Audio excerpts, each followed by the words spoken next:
Halo teman-teman Eva Explore, kali ini aku mau muncak ke salah satu gunung yang ada di Wonosobo, yaitu Gunung Bismo.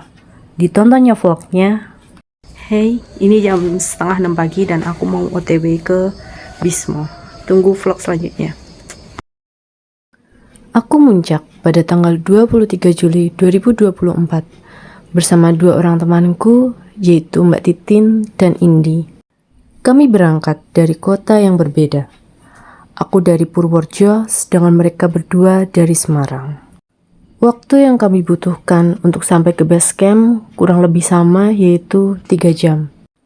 Perjalananku sendiri dimulai dari rumah, kemudian aku melewati daerah Banyu Urip, kemudian melewati Kecamatan Gebang, atau lebih tepatnya aku melewati daerah Retin.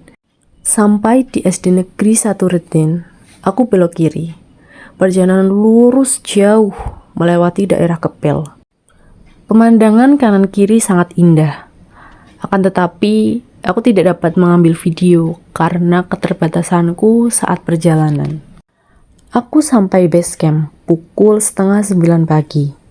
Suhu di sini sangat dingin mencapai 14 derajat. Lebih dingin daripada ketika aku mendaki di perahu tanggal 6 Juni 2024. Karena 14 derajat ini ketika aku di base camp, bukan di puncak. Pendakian via Sikunang, kita perlu membayar 20.000 untuk registrasi, 10.000 untuk base camp, dan 10.000 untuk parkir motor, sehingga di total 40.000. Base camp via Sikunang memiliki ruangan yang tidak terlalu luas, tetapi sudah cukup nyaman untuk istirahat. Di base camp memiliki colokan yang cukup banyak sehingga kita tidak perlu khawatir ketika baterai kita lowbat. Sebelum melakukan pendakian, kita akan di briefing terlebih dahulu oleh pengurus yang ada di base camp. Terutama bagi para pendaki yang baru mendaki Gunung Bismo, kita akan diarahkan jalur mana yang harus kita ambil karena ada perbedaan antara jalur pejalan kaki dan jalur untuk ojek. Bagi para pendaki yang ingin naik ojek, kita perlu membayar 30.000 untuk bisa sampai ke pos 2. Pihak base camp akan menelponkan terlebih dahulu kepada para tukang ojek sehingga kita perlu menunggu beberapa saat. Para tukang ojek tidak selalu standby di base camp. Mereka hanya akan standby pada hari Sabtu dan Minggu karena pada hari tersebut pendakian biasanya ramai. Pendakian menggunakan ojek memerlukan waktu 15 menit untuk bisa sampai ke pos 2. Perjalanan awalnya akan melewati rumah-rumah warga, kemudian masuk ke area perladangan dengan kondisi jalan batu yang tidak terlalu lebar, tidak lebih dari 1 meter. Cukup hati-hati bagi para pendaki yang naik ojek karena banyak pendaki yang barang-barangnya jatuh seperti halnya handphone atau barang lainnya. Seperti halnya kemarin pada saat aku mendaki, HP temanku jatuh saat di perjalanan. Sesampainya di pos 2, kita bisa langsung berjalan untuk menuju puncak. Trek pada pendakian Gunung Bismo tergolong sangat friendly untuk para pendaki baru. Waktu yang kita butuhkan untuk bisa sampai ke puncak hanya sekitar 45 menit, sehingga total perjalanan yang kita tempuh hanya 1 jam jika kita naik ojek. Gunung Bismo via Sikunang memiliki 2 area camp dengan 3 puncak. Yang pertama puncak Tugel, yang kedua puncak Nemu-Nemu, dan yang terakhir adalah puncak Indraprasta.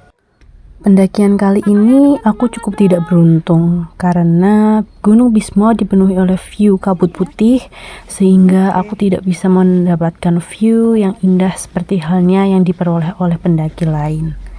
Tapi aku cukup bersyukur karena aku sadar aku bisa melampaui batasanku yang seakan-akan aku berpikir bahwa kapan aku bisa muncak lagi. Dan di sini aku bertemu dengan 3 orang pendaki bapak-bapak yang cukup keren karena pada umur yang tidak muda lagi mereka bisa sampai ke puncak. Bahkan sebelumnya mereka baru mendaki dari perahu. Dan salah satu dari mereka akan melanjutkan pendakian ke Gunung Sindoro. Sangat keren, bahkan sepertinya aku yang masih muda pun belum tentu mampu. Kita mendaki bersama sampai puncak, kemudian istirahat dan berfoto-foto, kemudian mereka turun terlebih dahulu, sedangkan kami makan pop mie dan ya berbincang-bincang, berfoto-foto. Dan pukul 12.15 kami turun. Pemandangan masih sama, penuh dengan kabut tebal putih. Perjalanan turun ini kita melalui jalur yang berbeda karena sebelumnya kita menggunakan ojek dan saat ini kita berjalan kaki. Perjalanan turun ini cukup menarik karena kita bisa melewati ladang kentang yang sangat luas dan bisa melihat langsung kentang yang ada di tanah. Selain itu, aku juga melihat cara menyiram kentang yang cukup unik menurutku karena di daerahku sendiri aku belum pernah menemuinya. Perjalanan untuk turun ke base camp tidak jauh berbeda. Kita tetap melewati perumahan warga dan ya kita bisa bertegur sapa dengan warga yang mereka itu cukup ramah menurutku. Dan kami sampai base camp pukul 2 siang. Kami istirahat sejenak dan langsung pulang menuju ke tempat selanjutnya. Ada satu tempat yang belum aku ceritakan, yaitu pos 1, karena sebelumnya kami tidak melewati pos 1 karena kami naik ojek. Sedangkan ketika turun, kami berjalan kaki dan kami melewati pos 1. Pemandangannya tetap tidak jauh berbeda, penuh dengan kabut putih, tapi ya masih tetap bagus melewati ladang kentang yang sangat luas. Mungkin sekian dulu pendakian kali ini. Nanti di belakang aku akan menunjukkan foto-foto keren untuk kalian meskipun ya pemandangan tetap kabut putih, tapi setidaknya tetap keren. Bye bye.